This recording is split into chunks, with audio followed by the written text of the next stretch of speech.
Are you good? Okay. So, all right, so I talked to you about how I'm going to share with you personal systems. Let's start with this question. How many hours do you work per week?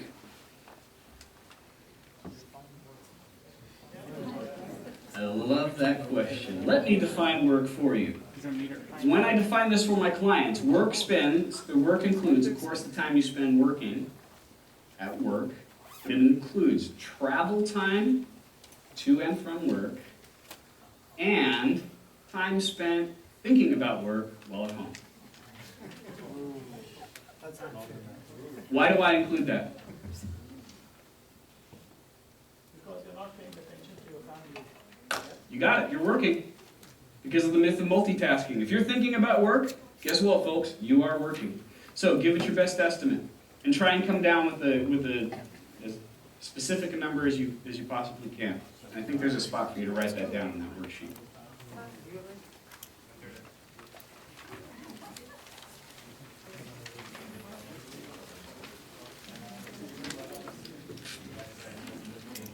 It's, yeah, there's no numbering on the page. It's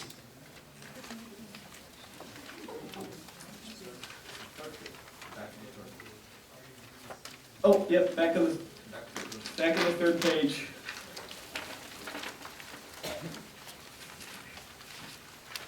It's just under where it says my 2 most valuable activities are. We'll get to that in just a second.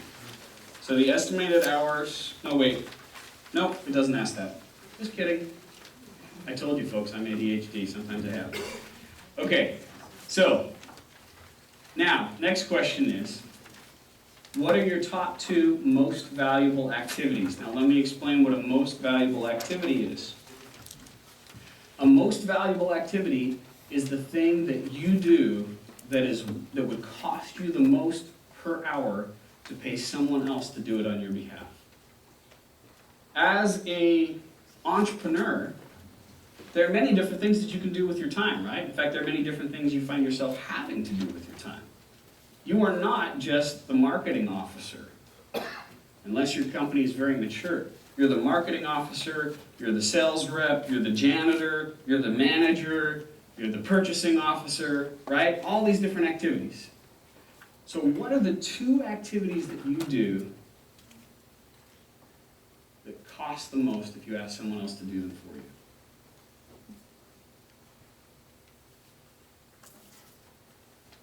I'll give you a moment to think about that.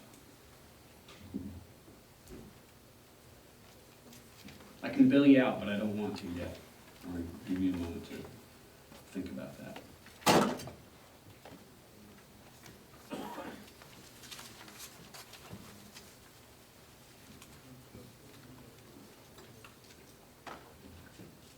Anyone have questions about that? Anyone who's having a hard time thinking what that is? Okay. Typically when I'm working with a CEO, here are some common most valuable activities. Number 1, doing visionary strategic work, right? Mapping out the future of the business, where things are headed. Because if you don't do that, who's going to? You could hire me to do it. I know what I'd charge you. It would be very expensive per hour if you want me to do it on your behalf. Making large sales deals is very often a most valuable activity, right? Where you're going out and networking with large companies and negotiating large sales transactions. Sometimes sharing the strategic vision of the company with the employees, being the ambassador of the business, can be a most valuable activity. Any you can think of that I'm missing? Contracts? Okay. Yeah. And lawyers can be pretty expensive. A lot of entrepreneurs here were involved in creation, design, invention. Yeah. That's a foundation for their companies. That's certainly the most valuable time for them. Yeah, if you're the lead R&D person, absolutely. So that's going to be hard for someone else to do that. Great. Okay, so you got those 2 things down. Now, Remember the first question that I asked you, how many hours you're working per week? I asked you what your two most valuable activities. Now the question is, of those hours that you're working, how many are spent in just those two most valuable activities? If you put 60 hours a week, how many of those 60 hours a week are spent in just those two most valuable activities? And come up with a rough percent off to the side of that.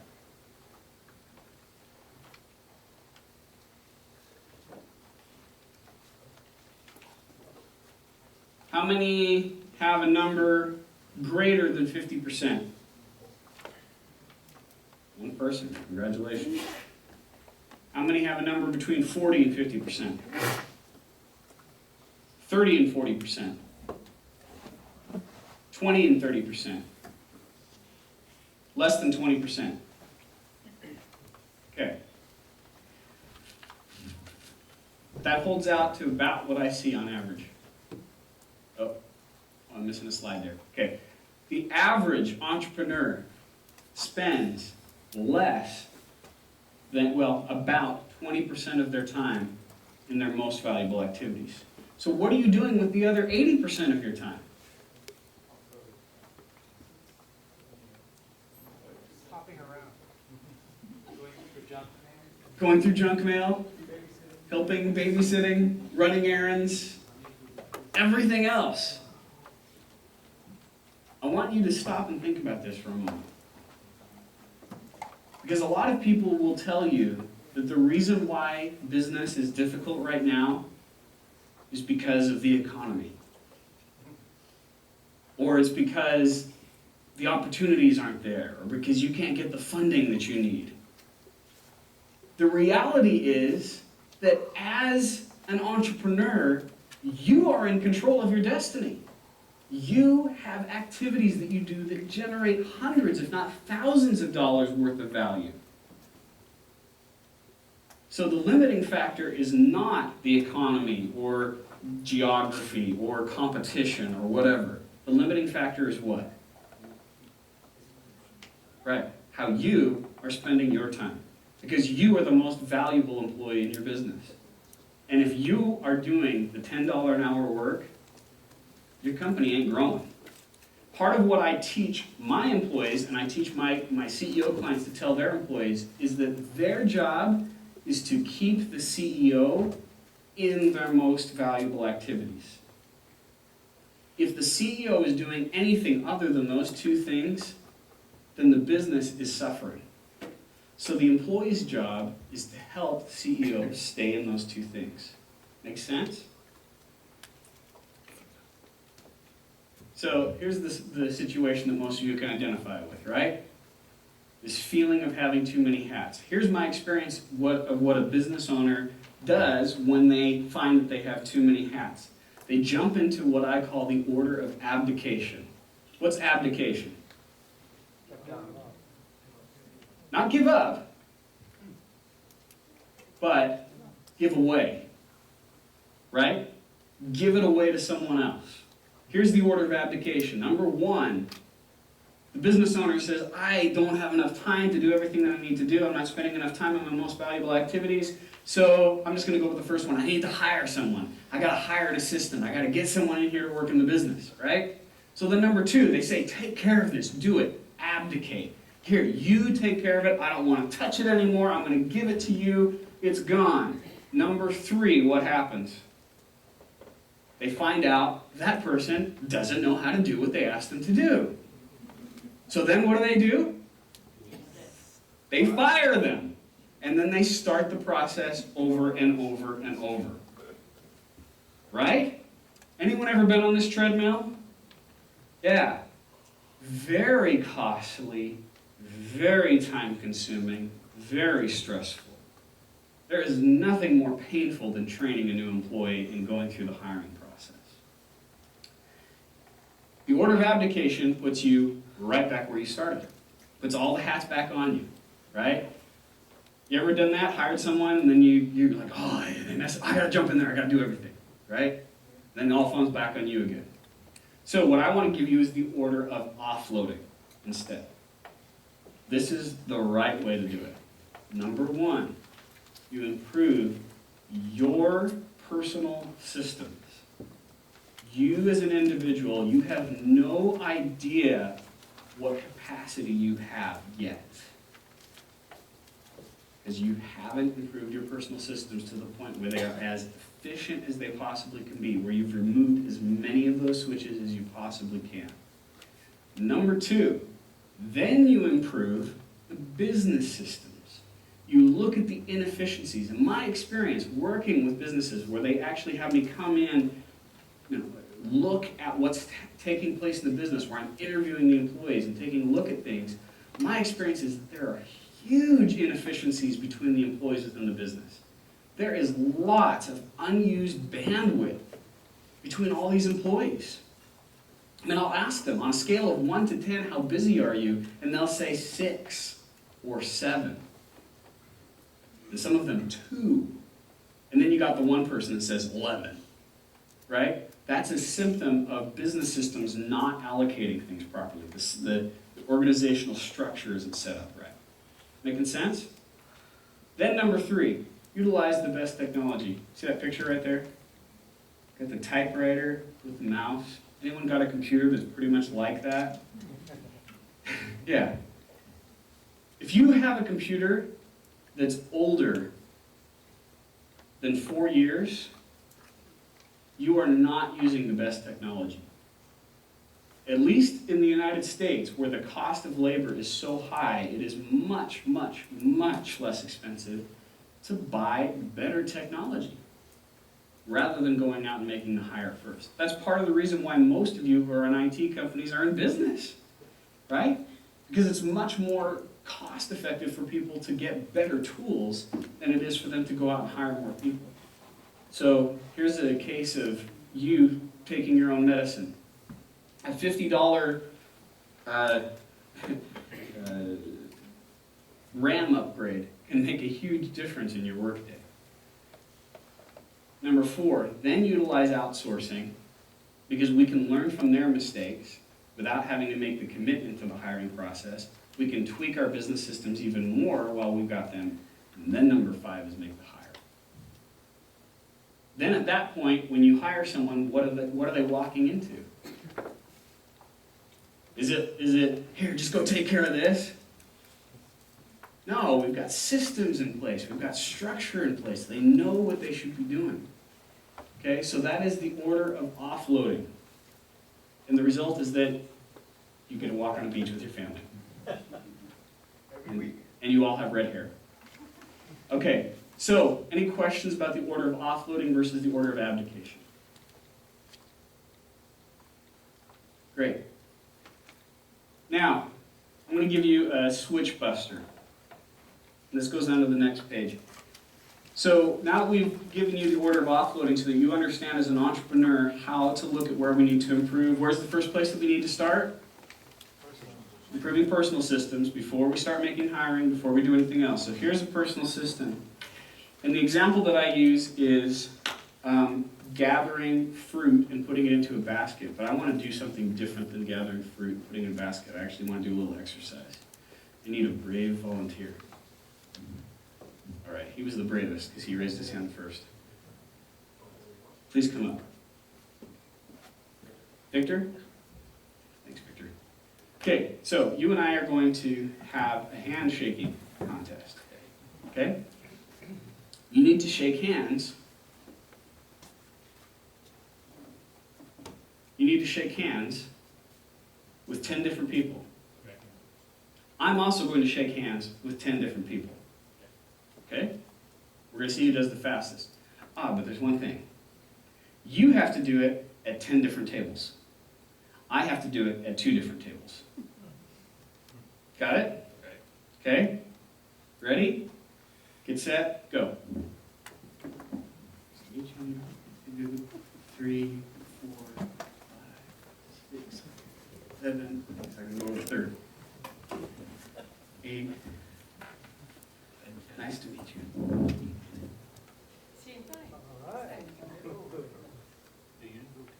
I'm still up here. actually go into 3 tables. Okay. So, you were too fast. I was too slow.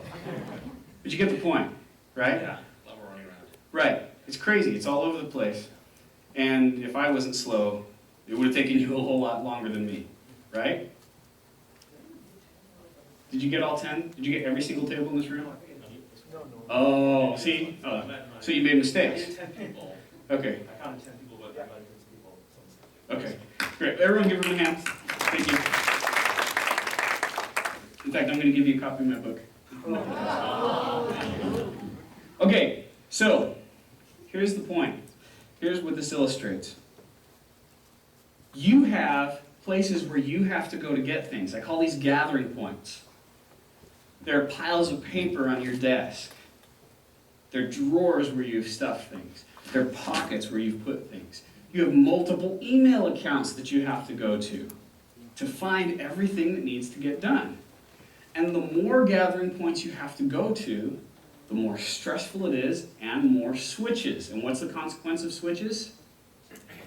Things take longer, you make more mistakes, and your stress levels increase. Okay? So, what we want to do is reduce the number of gathering points that you actually have in your day. So, let me talk about this for just a second. If I had a pile of things on my desk, and I had to go to all those different places, all those different piles, and look through things in order to process everything that needed to be done throughout my day, that's going to slow me down. So instead of having all these different piles spread across, I want it all in one spot. I want one big inbox. Rather than having multiple email accounts, I've got to check my Google, and I've got to check my Yahoo, and I've got to check my AOL, and I've got to check my DaveCrenshaw.com, and I've got to check this. Rather than that, I want them all to go into one inbox. Because then I'm not wasting time going back and forth between all these different things. When I go out and about, and people hand me their business cards or pieces of paper,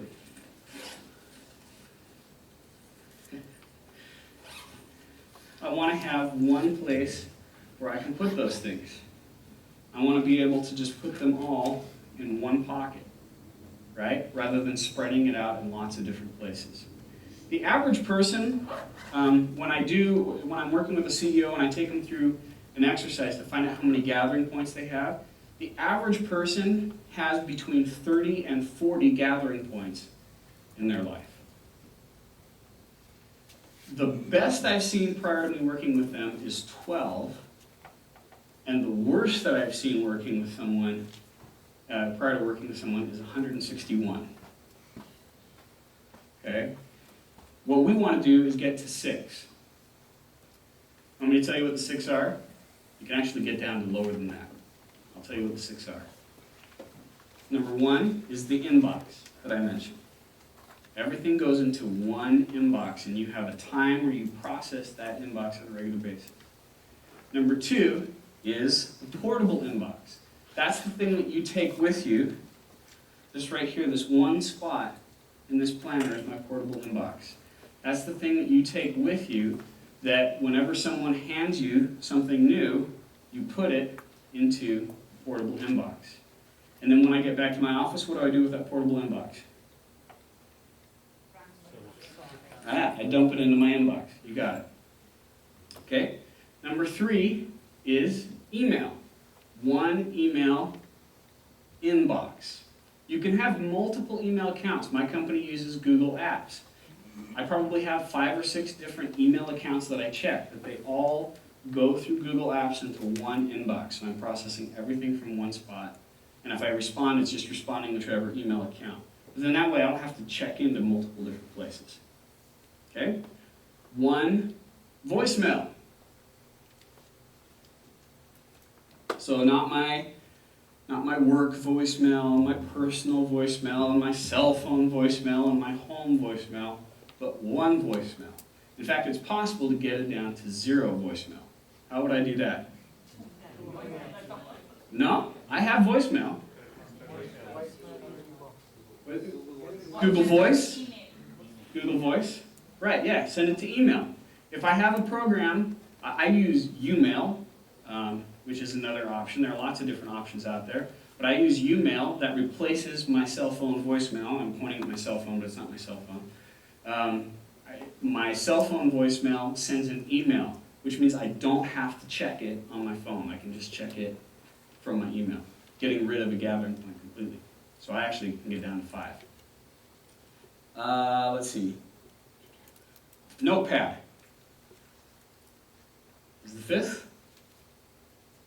So this is nice because I've got 2 gathering points right next to each other. One notepad where whenever I'm making notes about something, I write it here. And guess what I do when I get back to my office? I rip it all off to blank and throw all the pages into the inbox. Okay? And then the last one, I just call it the wild card. Whatever you want, whatever you need. That can be, for some people, they're really dependent on text messaging. So your text message is your gathering point. Or if you have a dedicated personal assistant, like if I'm working with the CEO and they've got an executive assistant, that person can actually be a gathering point where you give things. What's that? Not for me. Now I'm on Facebook, so how do I get rid of Facebook as a gathering point? Email. Yeah, I just force Facebook to send everything to my email account. So it's all push, rather than having me have to go make the switch in my day and go check those things. Same thing with Twitter. I use Social Oomph, which notifies me whenever someone tweets with my name in it. And then I just respond to it during my email, my scheduled time for processing email. Any other wildcard points that you might want to use? Okay. Any questions about six gathering points or reducing the number of gathering points? Can you see how that will save you a lot of switches in your day? Okay. Do we need to take a break now? All right. You guys are tough. I'll just keep going. That's why I'm checking. So, all right. Next one. This is a picture actually from Toronto, from my nephew. Toronto, a couple of years ago, had a sanitation workers strike. And so this is what the garbage cans started looking like everywhere. Now I use this to illustrate what it's looking like in your mind. Many of you in this room have a very dirty mind. Not that way, but in the way in which you have so many different tasks that are floating around there in your head. When you have a task, when you have all these different things that are in your mind, oh, I've got to pick up kids at school, I've got to sign this document, I've got to respond to this email. Can you see how that's causing you to switch mentally? You're doing it to yourself throughout your day. How many times, or not how many times, how many of you have, in the course of me talking about this, thought of something that you needed to do that was completely unrelated to what I was talking about? Pretty much everyone in this room. That is a symptom of not having a clean mind, of having a dirty mind in a task sense. So what you need to do is have a system of what to do when something like that comes into your head. Where are you going to put those things that pop into your mind? And you want that to be automatic. You want to condition yourself so that it happens as quickly as possible. So you remember those 6 gathering points I talked to you about before? The best way to have a clean mind is to dump the idea into one of those 6 gathering points. So let's say I'm in a meeting and I have an idea. Someone share what's an idea that came into your head that interrupted you while I was talking. Those of you that just raised your hands, what was one of the things you... Recommend you to a CEO friend. Well, we definitely need to get that done. Okay? So, you have that come into your mind or something like that. Did you capture that somewhere? Give him a book, right there. A book. He deserves I'm not going to bail him out, but He deserves I will follow up. So, did you write that down somewhere? Okay, so, let's go through the 6 gathering points, right? Number 1, inbox. Well, you don't have your inbox here, so we can't do anything with that. Number 2, portable inbox.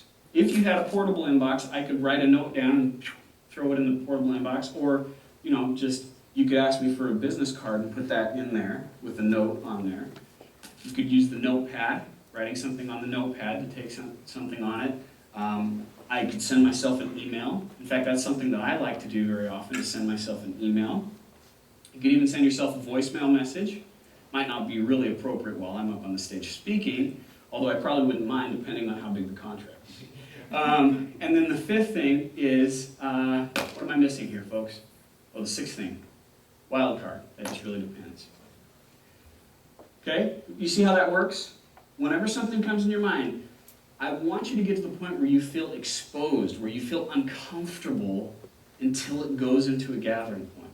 That's the point at which I know the CEOs that I've worked with have got it, is when they think of something and they immediately grab for the notepad, or they immediately start to send themselves an email. That's when I know that they recognize the importance of having a clean mind. Here's another tool that you could possibly use. Anyone here use, there are really two things, and there's probably more, recall or jot? Anyone use that? Okay, I use recall, R-E-Q-A-L-L, R-E-Q-A-L-L, which proves that all you need in order to start a Web 2.0 company is to misspell a word. Right? Wait for that to sink in. Okay, recall allows me to do something like this. If you give me just a second to get my phone.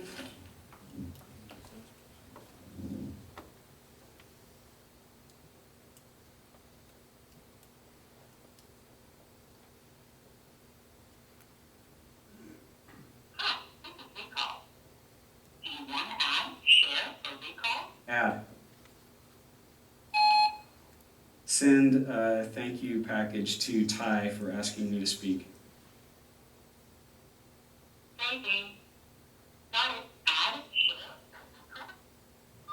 Okay, so what does that do? Sends me an email. The computer transcribes that, sends me an email. It's out of my mind. I don't have to remember that anymore. Now, just a couple of things. Obviously, that's not appropriate to do in the middle of a meeting like this. Also, if you're prone to getting ideas in the middle of the night, I'd recommend using a notepad rather than recall.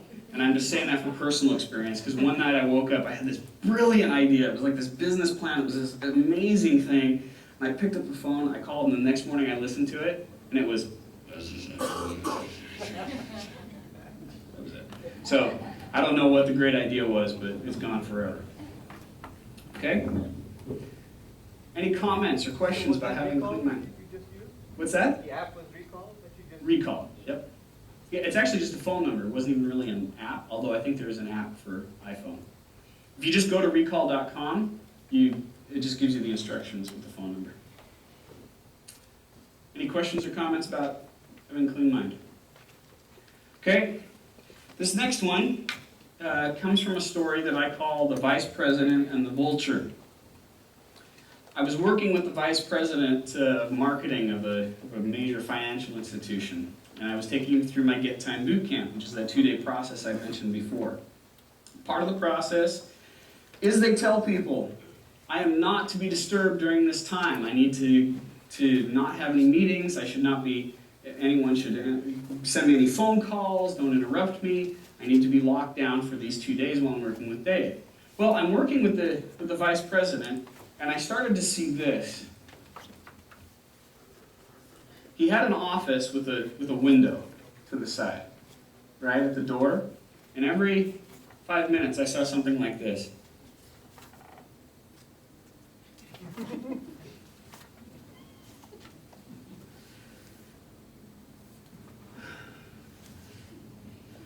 Right?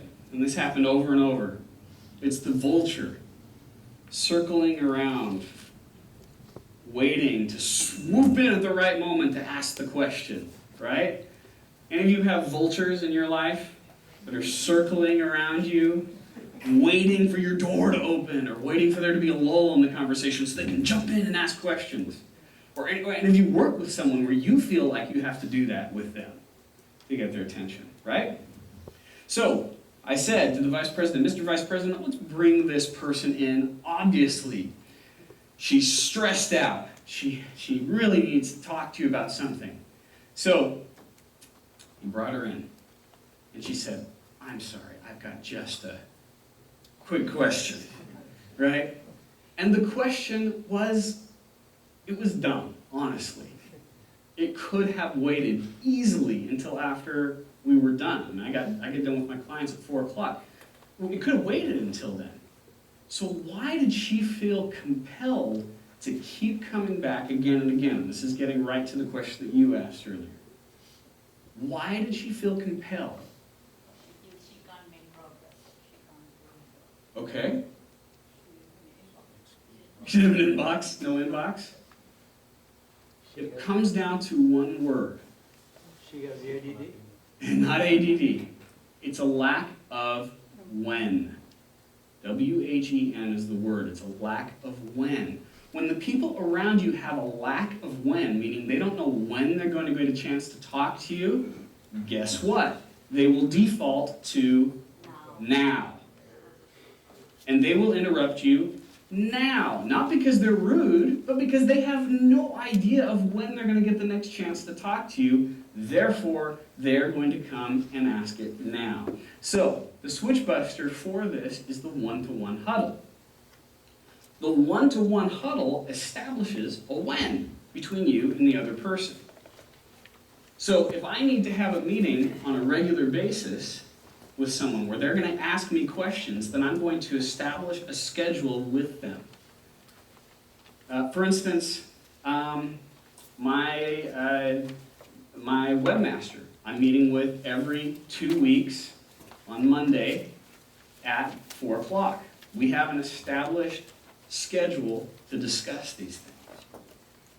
Here's what happens when you first implement the one-to-one huddle. In the beginning, people will still ask the questions. By the second or third time that you have the meeting consistently, guess what happens to those questions? They all get staged and bundled up for the meeting. And then when they come to the meeting, they bring all those questions, and you're focused on that person because you're not switch tasking and thinking about all the other things that you've got going on. And they're not going all over the place. And so you can just go through the meeting. Thank you very much. See you later. One manufacturing company that I work with implemented just the one-to-one huddle, and they said that it improved productivity by 30%. Just this one thing. Now, a couple of rules of thumb for the one-to-one huddles. A good baseline to start is 2 meetings per month. 2 meetings per month at 50 minutes. Now, I'm saying that as a baseline, not that that's what every meeting needs to be like. The reason why I'm giving you the baseline is because if you hear that and you say 2 meetings per month, that's not enough, I need to meet more often, then have meetings more often, but make the meetings shorter. So maybe you'll meet once per week at 25 minutes.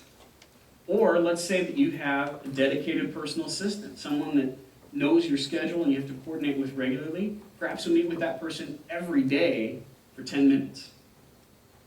Or if meeting twice per month is too much, then maybe you meet once per month for 70 minutes or something like that.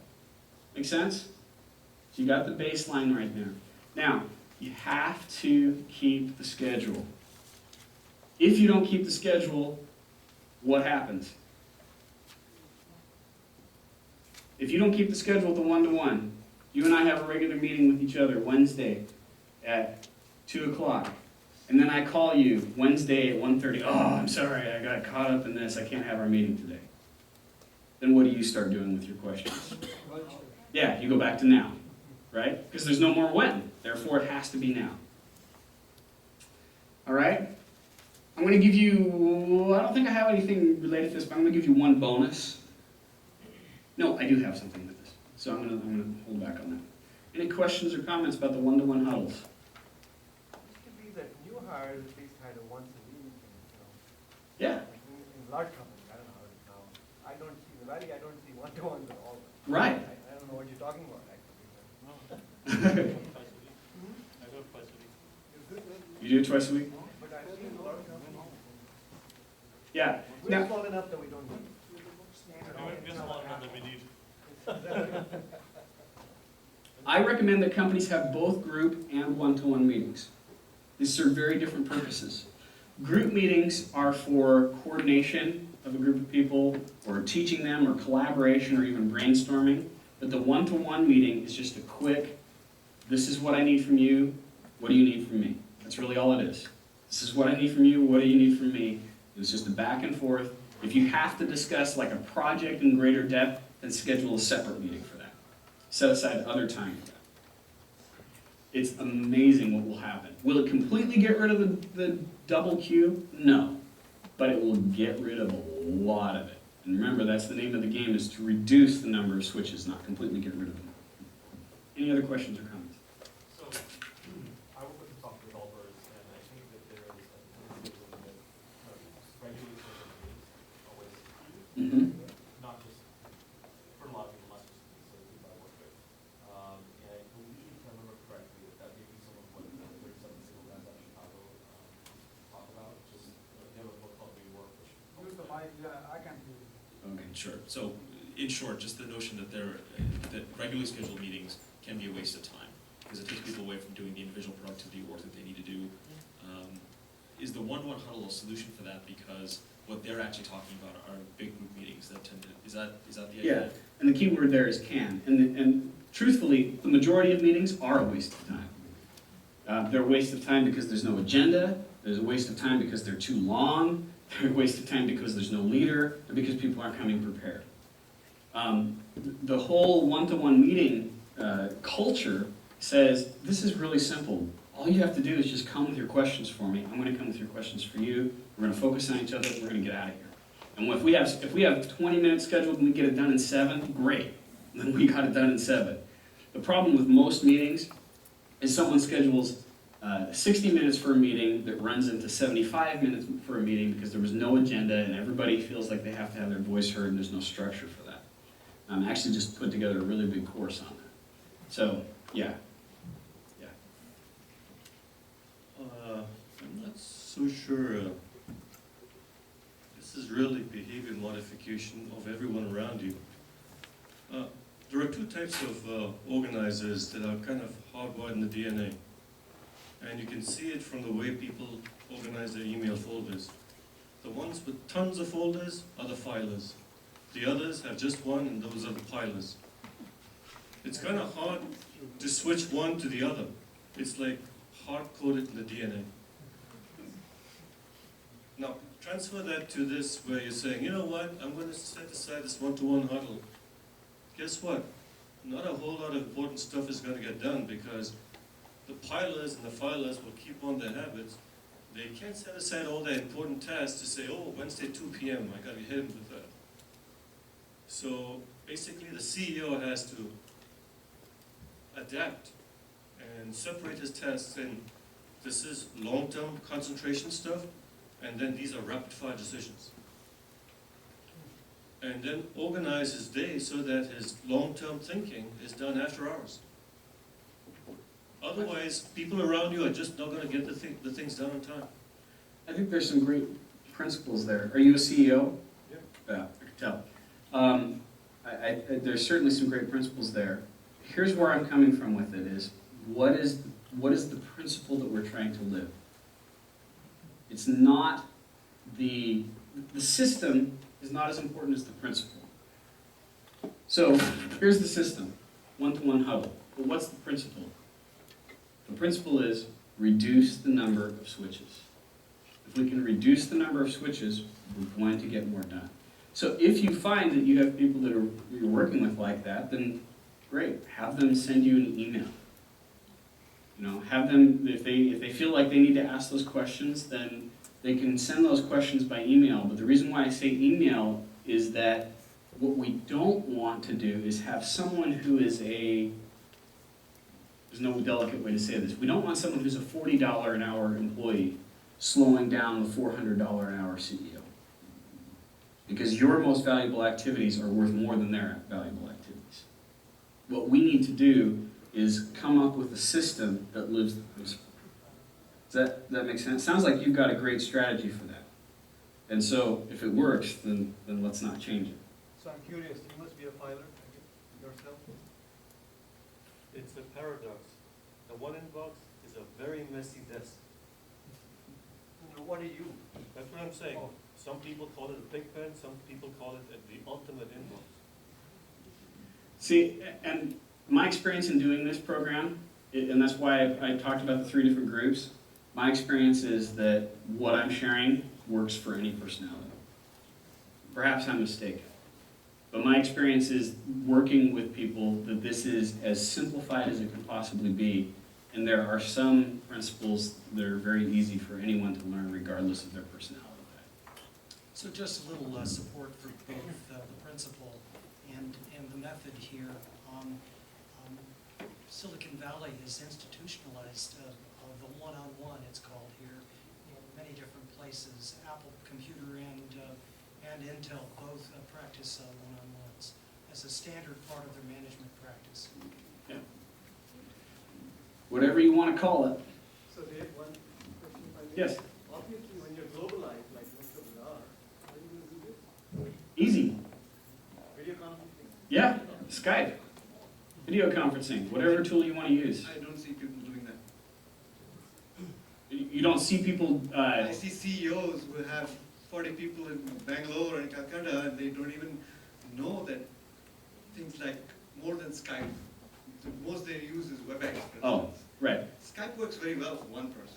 When you're saying you're not seeing people doing it, you're saying they could be doing it, they should be doing it, but they're choosing not to, or just because it's not practical to do so many.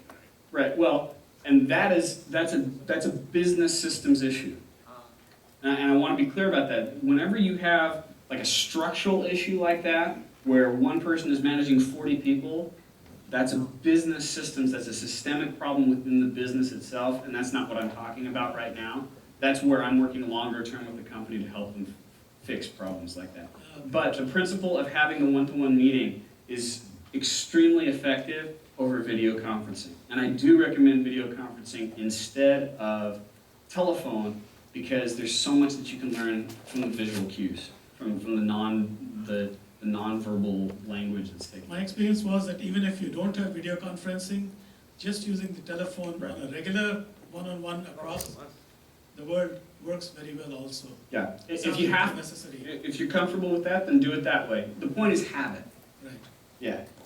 Sometimes people use, chatting as a collaboration tool, right? I mean, how do you see that? Do you Ooh. see that as an, Yeah. as a switch at all, or?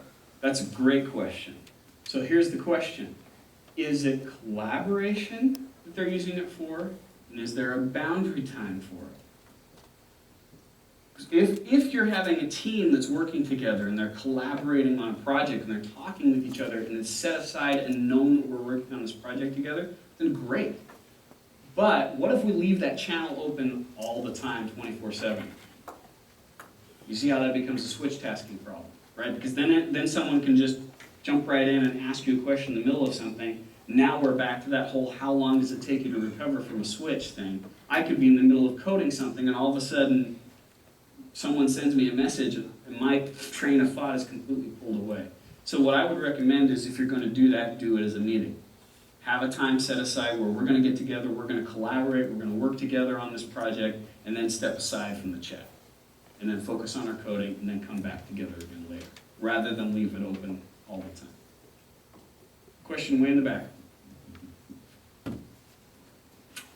Yeah, another venerable Silicon Valley institution is the open plan cubicles and offices. Not offices anymore then, if they're open plan. I find that closed door offices are a great way to implement some of this.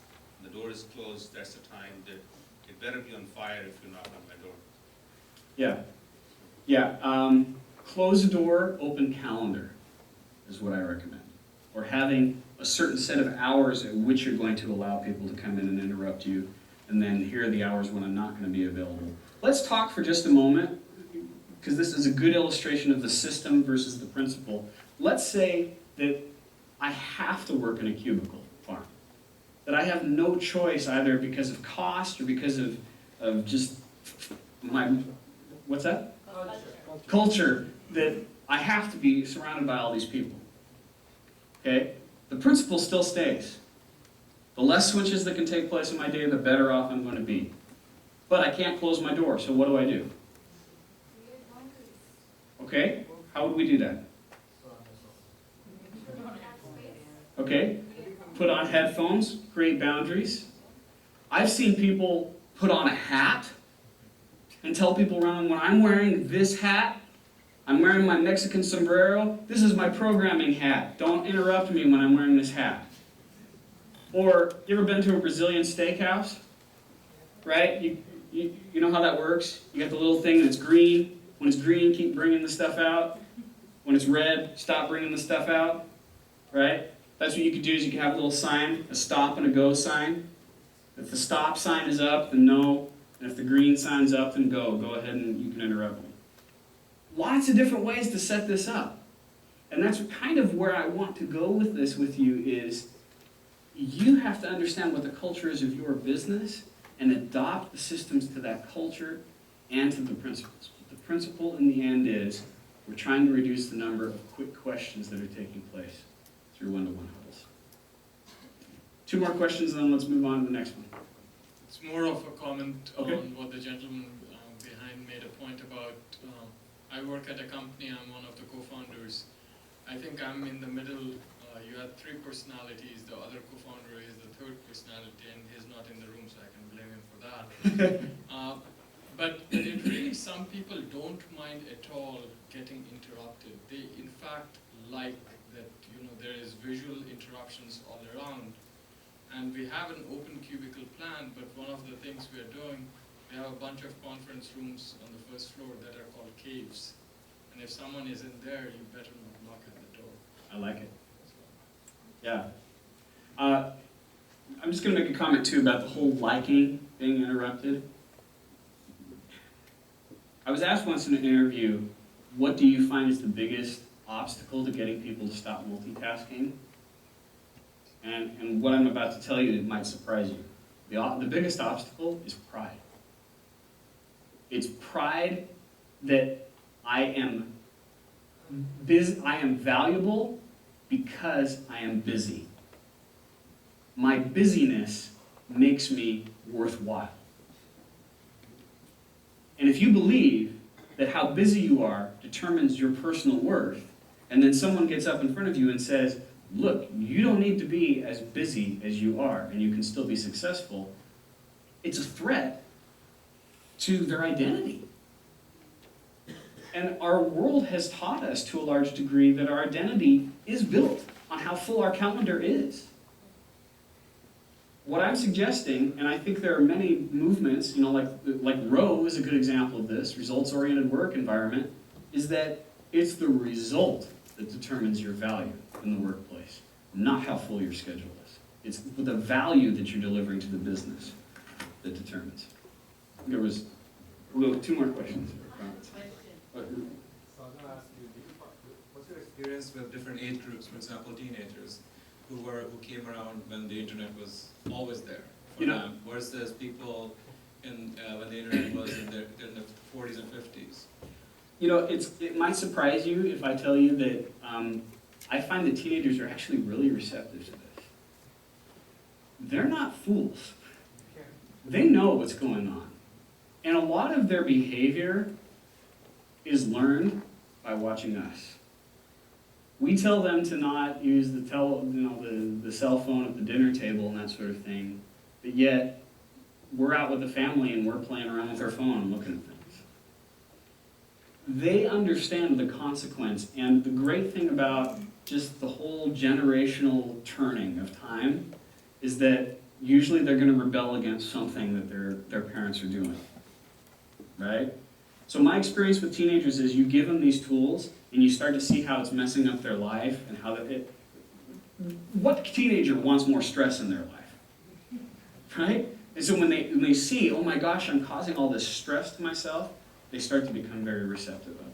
So by the way, if you have kids that are struggling with this, give them that little exercise that I gave you. The multitasking is worse than a lie, because that'll help them realize faster than anything And the other thing is, put it in terms of their self-interest. They may not care that they're being less efficient and they're making more mistakes and having more stress. But they may care that they're not going to have as much time to play with their friends if they try to multitask while they're doing their homework. Makes There were a sense? couple studies that came out, I think, some said that the teenagers are having, their brains are wired differently since they've been multitasking at a very early age, and it's tough to argue with the kids on that. Yeah, but it can be rewired. That's where I come with it. Even though they're wired differently, they can be rewired.